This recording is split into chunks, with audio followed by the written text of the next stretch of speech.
गेल्या काही दिवसांपासून इराणचं युद्ध पेटलं आहे. जवळपास सगळीकडेच हेडलाईन्स याच युद्धाने केलेल्या आहेत. विशेषतः आणि मुख्यतः तेलावरूनच हे सध्या युद्ध सगळं सुरू आहे. अमेरिका आणि इस्रायल हे देखील इराणवर रोज नवीन हल्ले करत आहेत. तेल हेच यासाठीचं सगळ्यात महत्त्वाचं कारण आहे. आता ज्या तेलासाठी हे सगळे युद्ध सुरू आहे, त्या तेलाची किंमत इराणमध्ये साधारणपणे किती आहे, हा देखील प्रश्न आपल्यापैकी अनेकांना पडला असेल. तर इराणमधील नागरिकांना अत्यंत स्वस्त दरामध्ये तेल उपलब्ध होतं. अत्यंत स्वस्त दरामध्ये त्यांना पेट्रोल उपलब्ध होतं. भारतामध्ये सरासरी 100 ते 105 रुपये प्रति लिटर हा तेलाचा सध्याचा भाव आहे.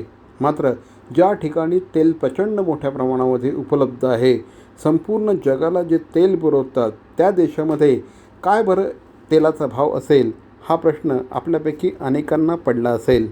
तर इराणमध्ये तेल म्हणजेच पेट्रोल अत्यंत स्वस्त आहे. एवढं स्वस्त आहे की आपल्यापैकी अनेकांना असं वाटू शकतं की सरळ उठावं आणि मोठा कॅन घ्यावा किंवा आपली गाडी जाऊन थेट इराणमध्ये जाऊन फुल करून आणावी, कारण रेटच तेवढा स्वस्त आहे. जर भारतीय चलनामध्ये बघायला गेलं तर प्रति लिटर पेट्रोलसाठी इराणमध्ये फक्त 2 रुपये लागतात.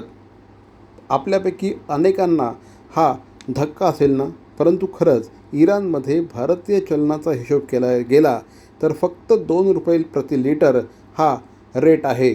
तर डिझेलचा रेट हा त्याच्याहीपेक्षा आणखी कमी, म्हणजे फक्त 25 पैसे प्रति लिटर हा इराणमधला ते डिझेलचा रेट आहे.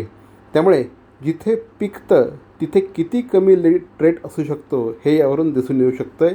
आणि एवढा कमी रेट असल्याकारणाने या ठिकाणी नागरिकांना किती चंगळ असेल असं देखील आता आपल्याला वाटू शकतं. परंतु याच तेलासाठी इराणला आजपर्यंत अनेकदा युद्धांचा देखील सामना करावा लागला आहे.